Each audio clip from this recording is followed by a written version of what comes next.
Good morning, नमस्कार दोस्तों। इस वीडियो में हम जितने भी प्रश्न देंगे पूरे के पूरे डिटेल में और एक्स्ट्रा फैक्ट के साथ में। अगर आप किसी भी सरकारी नौकरी की तैयारी कर रहे हो तो ये वीडियो आपके लिए बहुत ही हेल्पफुल है। अब देखिए, अगर आपको इस वीडियो का पीडीएफ चाहिए तो हमारे टेलीग्राम ग्रुप को ज्वाइन कर लीजिए, जिसका लिंक इस वीडियो के डिस्क्रिप्शन में आपको मिल जाएगा। तो चलिए ज़्यादा समय न लेते हुए चालू करते हैं आज की वीडियो का पहला प्रश्न।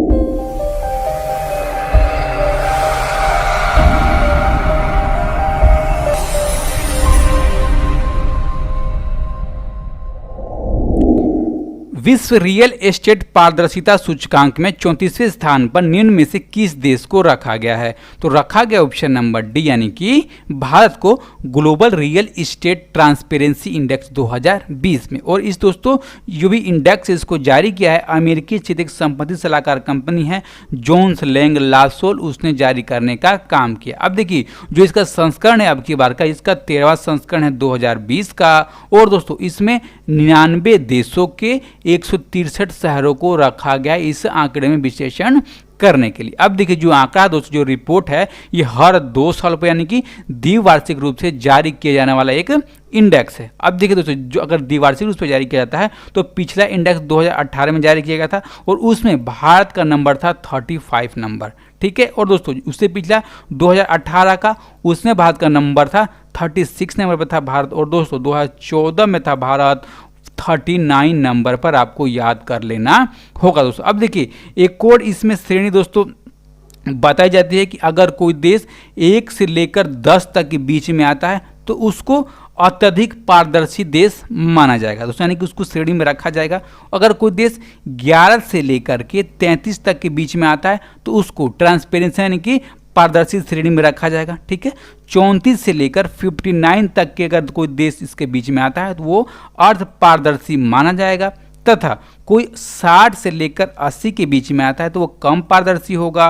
और 80 से लेकर 99 तक का बीच का कोई देश है तो वो दोस्तों अपारदर्शी, यानी कि उसमें कोई सा भी ट्रांसपेरेंसी नहीं उन देशों में उस लिस्ट में जारी किया जाएगा। अब देखिए दोस्तों, यहाँ पे एक प्रश्न बनता है कि भारत कौन से श्रेणी में रखा जाएगा। दोस्तों भारत की रैंकिंग कितनी है? 34 है भारत की रैंकिंग, यानी कि जो 34 से 59 के बीच में है। तो दोस्तों ये कौन सा है? तो ये होगा अर्ध पारदर्शी क्षेत्र में आएगा भारत, ठीक है दोस्तों। अब देखिए, अब हम जानेंगे कि 2020 में भारत रहा है 34 नंबर पर। तो नंबर 1, नंबर 2, नंबर 3 कौन रहा है? दोस्तों ये रहा है यूनाइटेड किंगडम, नंबर 1 रहा है 1.31 अंकों के साथ, यानी दोस्तों नंबर 2 रहा है यूनाइटेड स्टेट 1.35 अंकों के साथ। और नंबर 3 रहा है ऑस्ट्रेलिया 1.39 अंकों के साथ दोस्तों, ठीक है। भारत का अंक कितना है? तो 2.69 भारत का अंक है। और दोस्तों भारत के जो पड़ोसी देश है श्रीलंका, इनके बारे में पूछा जाता है तो इनको अंक पर रखा गया 65 नंबर पर।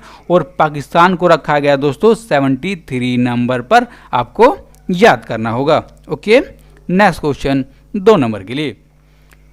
सतत विकास रिपोर्ट 2020 में भारत का स्थान क्या है? तो भारत का स्थान ऑप्शन नंबर यानी कि 117वां सस्टेनेबल डेवलपमेंट रिपोर्ट 2020 के अनुसार। अब देखिए दोस्तों, जो रिपोर्ट है ये किस आधार पर जारी किया था? देखा जाता है कि किस देश में कितनी बेरोजगारी है, ठीक है, कितना अच्छा उसका स्वास्थ्य सिस्टम है, कितना अच्छा दोस्तों जो लिंग में असमानताएं और कई और दोस्तों आंकड़ों के आधार पर इस रिपोर्ट को जारी किया जाता है। अब देखिए दोस्तों, जितने भी संयुक्त राष्ट्र के सदस्य हैं 193, उनको दोस्तों विश्लेषण के लिए इस इंडेक्स में लिया गया था। लेकिन जो आंकड़े जारी किए गए, इंडेक्स जारी किया गया, वो केवल 166 देशों के लिए जारी किया गया है दोस्तों, आपको याद करना होगा, ठीक है दोस्तों। अब देखिए, इसमें नंबर 1 कौन रहा? तो नंबर 1 रहा है स्वीडन, कितने अंकों के साथ? तो 84.72 अंकों के साथ दोस्तों। जैसे मैं आपको हमेशा बताता हूँ, ये 100 अंकों में से दोस्तों ये अंक है जो जारी किए जाते हैं। जैसे हम पेपर देते हैं 100 अंकों में से हमको लेके आना होता है, सेम दोस्तों उसका वही पैटर्न है, ठीक है। नंबर 2 पर रहा है डेनमार्क 84.56 अंकों के साथ। और नंबर 3 रहा है फिनलैंड 83.77 अंकों के साथ दोस्तों, ओके। और भारत का अंक आपने देख लिया कि 117 नंबर पे, और भारत का दोस्तों आपको सबसे ज़्यादा याद करने की आवश्यकता है, ओके।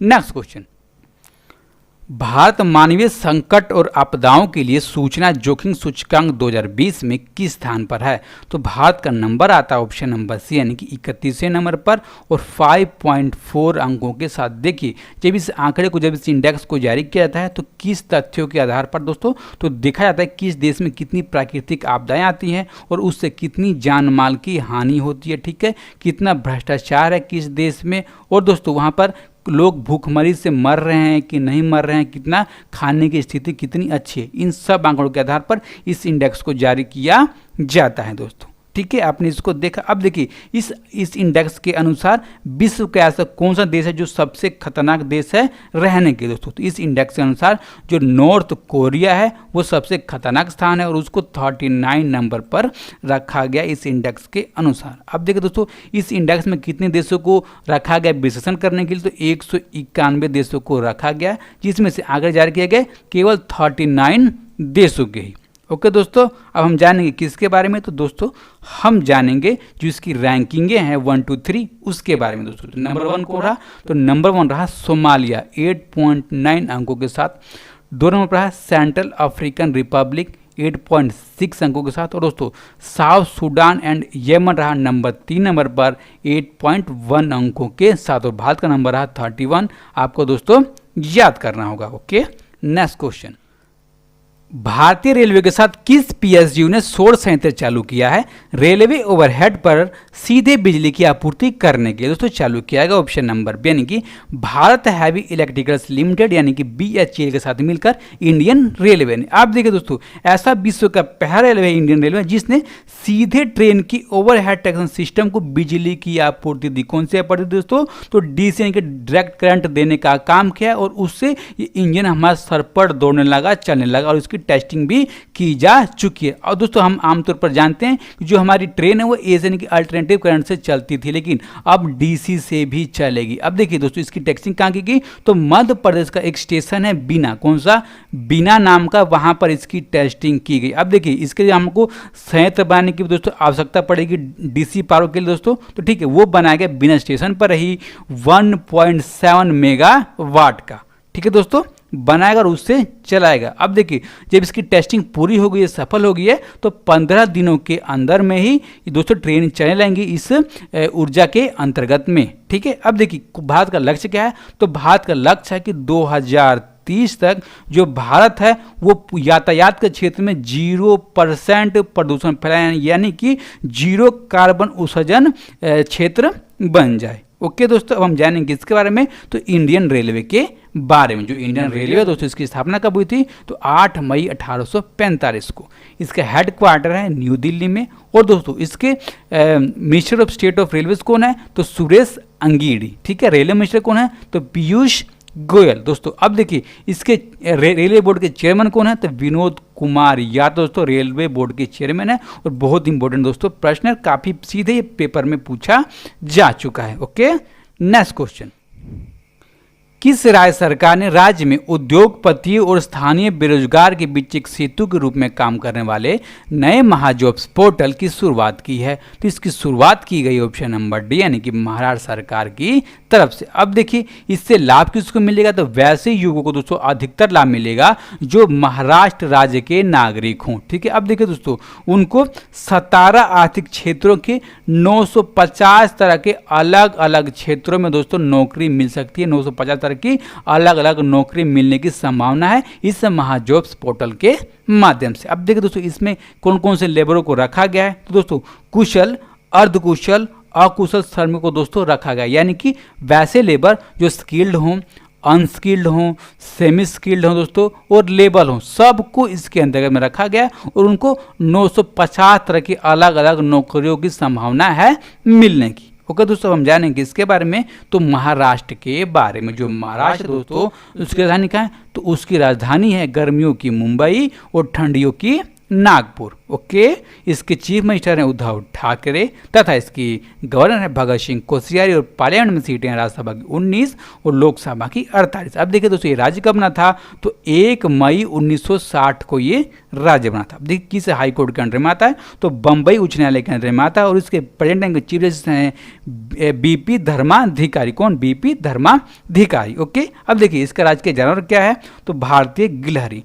पक्षी है पीले पैर वाला कबूतर। फूल है जरूल और पेड़ दोस्तों आम का पेड़। ओके, नेक्स्ट क्वेश्चन और इंपोर्टेंट प्रश्न, इंस्टाग्राम के सबसे ज्यादा कमाई करने वाले सेलिब्रिटी कौन बन गए हैं? दोस्तों सेलिब्रिटी बन गए हैं ऑप्शन नंबर से यानी ड्वेन जॉनसन। अब देखिए इससे पहले दोस्तों ये क्या थे? तो इससे पहले ये रेसलर थे और अब क्या बन गए हैं? तो अब बन गए हैं अभिनेता।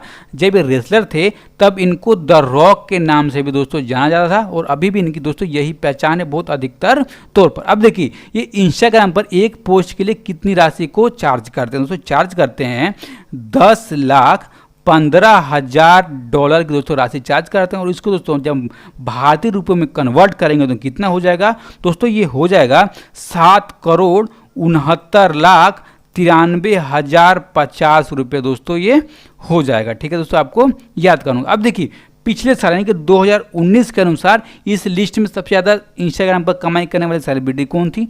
तो वो थी दोस्तों काइली जेनर। कितना वो दोस्तों चार्ज करती थी? तो वो चार्ज करती थी 1.2 मिलियन डॉलर की राशि वो चार्ज किया करती थी। अब देखिए दोस्तों आपको याद करना होगा कि जो ड्वेन जॉनसन है इनके इंस्टाग्राम पर प्रेजेंट टाइम पर फॉलोवर हैं 189 मिलियन। कितना? 189 मिलियन। और काइली जेनर के दोस्तों फॉलोवर हैं 184 मिलियन। दोस्तों आपको याद करना होगा सही रूप से। और दोस्तों जब एक लिस्ट अब की बार की आई थी कि 2019 के अनुसार दोस्तों एक फोर्ब्स की लिस्ट थी, उसके अनुसार सबसे ज़्यादा कमाई करने वाले सेलिब्रिटी कौन है दोस्तों? तो वो थे ड्वेन जॉनसन। ये भी आपको याद करना होगा। ओके, नेक्स्ट क्वेश्चन 7 नंबर के लिए, डिजिटल भुगतान कंपनी कौन है जिसने हाल ही में ओला के साथ साझेदारी किया है? तो साझेदारी किया गया ऑप्शन नंबर ए यानी कि फोन पे ने ओला के साथ साझेदारी किया है। अब देखिए जो ओला है वो है क्या?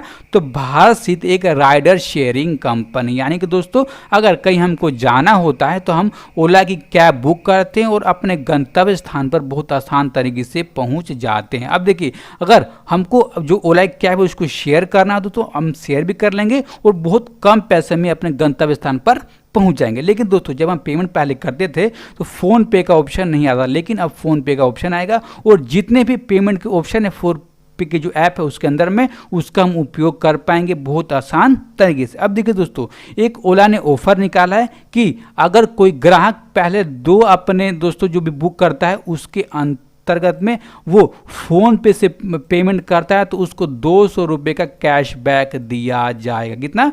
200 रुपये का कैश दिया जाएगा 2 राइडिंग पर। ओके दोस्तों आपको इतना याद करना होगा। हम जानेंगे इसके बारे में। तो फोन पे के बारे में, जो फोन पे इसकी स्थापना कब हुई थी? तो 2015 में। हेडक्वार्टर कहाँ है? तो एसफोर्ड पार्क इन व्यू बेंगलुरु में इसका हेडक्वार्टर है। अब देखिए ये किसकी पेरेंट कंपनी है? तो फ्लिपकार्ट के दोस्तों ये पेरेंट कंपनी है, आपको याद करना होगा। अब देखिए कौन कौन सी सर्विस देती है? तो पेटीएम सिस्टम, पेमेंट सिस्टम का, डिजिटल वॉलेट का, मोबाइल वॉलेट का और दोस्तों ऑनलाइन शॉपिंग का ये सर्विस देती है। ठीक है, इसके पेरेंट के फाउंडर एंड सीईओ कौन है? तो समीर निगम।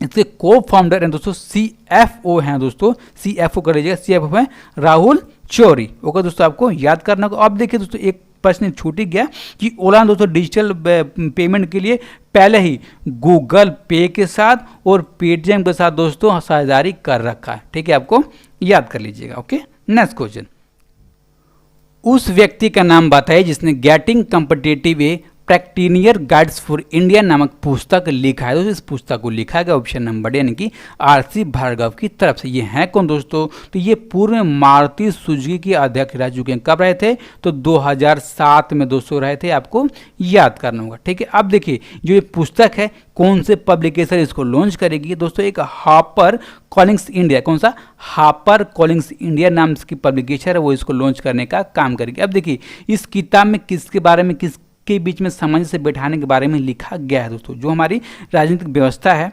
सरकार है, न्यायपालिका है, औद्योगिक नेता हैं दोस्तों, उनके बीच में विश्वास स्थापित करना और हम अपने बिजनेस को अच्छे रूप से चलाना दोस्तों, इसके लिए इसमें लिखा गया बहुत अच्छे तरीके से। अब देखिए जो आरसी भार्गव है दोस्तों, ये 1974 से लेकर के 1977 तक ऊर्जा मंत्रालय में संयुक्त सचिव के रूप में इन्होंने काम किया दोस्तों। अब देखिए संयुक्त सचिव के रूप में इन्होंने 1977 से लेकर 1978 के बीच में कैबिनेट सचिवालय में दोस्तों काम किया, तथा 2007 में जैसे मैंने आपको बताया कि अध्यक्ष रहे मारुति सुजुकी के, और दोस्तों हैवी इलेक्ट्रिकल्स लिमिटेड और मारुति उद्योग लिमिटेड के दोस्तों ये संयुक्त रूप से भी अध्यक्ष रह चुके हैं। ओके, हम जानेंगे कौन सा प्रश्न दोस्तों, 9 नंबर का प्रश्न। केंद्रीय खेल मंत्री किरण रिजिजू के अनुसार भारतीय खिलाड़ियों को प्रशिक्षण देने वाले विदेशी और देसी प्रशिक्षकों की प्रशिक्षण अवधि अब कितने साल की होगी दोस्तों? ये होगी 4 सालों की। ठीक है दोस्तों, निर्णय किसने लिया? तो केंद्रीय खेल मंत्री किरण रिजिजू, इन्होंने दोस्तों ये निर्णय लेने का काम किया। अब देखिए ये निर्णय लिया क्यों गया? तो खिलाड़ियों को सही प्रशिक्षण सुनिश्चित करने का दोस्तों ये निर्णय लिया गया, यानी कि जो भी हमारे विदेशी और देसी कोच हैं वो 4 साल तक नियुक्त किए जाएंगे। आपको दोस्तों ये याद कर लेना होगा। ठीक है दोस्तों, अब देखिए इसके माध्यम से जो अगला 2024 में और 2028 में जो भी टूर्नामेंट होने वाले हैं, ओलंपिक दोस्तों होने वाले हैं, उसमें बहुत ज़्यादा फायदा होने वाला है भारत को और भारत के खिलाड़ियों को इसके माध्यम से। ओके, नेक्स्ट क्वेश्चन, अगला प्रश्न, लास्ट प्रश्न 10 नंबर के लिए। हाल ही में किस राज्य सरकार ने देहिंग पटकाई वन्यजीव अभयारण्य को एक राष्ट्रीय उद्यान के रूप में अपग्रेड करने का निर्णय लिया है? तो निर्णय लिया गया है असम सरकार की तरफ से। अब देखिए कितने क्षेत्र में पाया जाता है ये, तो 1,11,942 वर्ग किलोमीटर के क्षेत्र में दोस्तों ये पाया जाता है, और यह देहिंग पटकाई एलिफेंट रिजर्व की परिधि के अंदर में दोस्तों, यानी कि उसके अंडर में ये पाया जाता है। अब देखिए दोस्तों ये मशहूर किसके लिए है दोस्तों? तो जो असम का राजकीय पक्षी है व्हाइट विंग वुड डक दोस्तों, उसके लिए प्रसिद्ध, और यहाँ पे बहुत अधिक मात्रा में ये जीव पाया जाता है। ठीक है दोस्तों, अब देखिए इसको पूर्व का अमेजन, यानी कि पूर्व के जो अमेजन है उसके नाम से भी दोस्तों इसको जाना जाता है। अब देखिए किस कारण से इसको राष्ट्रीय उद्यान के रूप में दोस्तों अपग्रेड करने का निर्णय लिया गया। दोस्तों यहाँ पर आप जानते होंगे कि कोयला का जो खनन दोस्तों बहुत अधिक मात्रा में होता रहा है, और यहाँ पे जो भी जीव है उनको बहुत ज़्यादा नुकसान पहुँच रहा था, और वहाँ के जो स्थानीय जितने भी लोग हैं वो इसके विरुद्ध दोस्तों अपना आवाज़ उठा रहे थे। तो अब असम सरकार ने इसको राष्ट्रीय उद्यान बनाने का निर्णय लिया है, और दोस्तों ये 6वां राष्ट्रीय उद्यान होगा। कहाँ का? तो असम राज्य का। अब देखिए ये 6वां होगा, तो पहले 5 कौन से दोस्तों? पहले 5 हैं काजीरंगा, नामेरी, मानस, ओरंग और डिब्रू साइखोवा। कौन सा? डिब्रू साइखोवा दोस्तों, ये टोटल 6 हो गए राष्ट्रीय उद्यान असम के। अब देखिए जो इसको कब वन्यजीव अभयारण्य दोस्तों घोषित किया गया था? तो 2004 में इसको वन्यजीव अभयारण्य घोषित किया गया था, और 2020 यानी कि अब की बार इसको राष्ट्रीय उद्यान घोषित किया गया है दोस्तों, आपको याद करना होगा। ओके, अब हम जानेंगे किसके बारे में, जो हमने कल की वीडियो में प्रश्न पूछा था। क्या पूछा था कि तेलंगाना ने 2 जून को अपना कौन सा वर्षगांठ मनाया? दोस्तों ये अपना वर्षगांठ मनाया तेलंगाना ने, ऑप्शन नंबर बी, यानी कि 6वां वर्षगांठ मनाया, यानी कि 2 जून 2014 को तेलंगाना का गठन हुआ था। किससे अलग होकर दोस्तों? तो आंध्र प्रदेश से अलग होकर। ठीक है, अब देखिए इस प्रश्न का सही जवाब किसने दिया है? तो सही जवाब दिया दोस्तों विजय कुमार और कुणाल कुमार सिंह, इन दोनों दोस्तों ने सही जवाब दिया है। ठीक है, अब हम जानेंगे इसके बारे में, जो हमने आज का प्रश्न क्या है। हाल ही में महाराष्ट्र एवं गुजरात में कौन सा चक्रवाती तूफान आया था दोस्तों? ठीक है, इस चक्रवाती तूफान के बारे में दोस्तों आप बताइएगा। और पहले जो एक चक्रवाती तूफान दोस्तों ओडिशा और वेस्ट बंगाल में आया था, उसके बारे में भी दोस्तों आप बताइएगा सही से, क्योंकि जो चक्रवाती तूफान दोस्तों इससे काफ़ी अधिक प्रश्न पूछे जाते रहे हैं। ठीक है, इसका जवाब कमेंट बॉक्स में दीजिएगा। और जो भी दोस्तों इस चैनल पर नए हो, चैनल को अभी सब्सक्राइब कर दें, वीडियो को लाइक कर दें, और अपना कीमती राय देना बिल्कुल भी ना भूलें। ठीक है, और इस वीडियो को ज़्यादा से ज़्यादा लोगों तक पहुँचाने के लिए शेयर करें, जितने भी आपके स्टडी रिलेटेड ग्रुप है वहाँ पर, और आपके जितने भी दोस्तों सोशल मीडिया के जितने भी आपको चैनल दोस्तों वहाँ पर। ओके, अपना ख्याल रखिए। नमस्कार, धन्यवाद।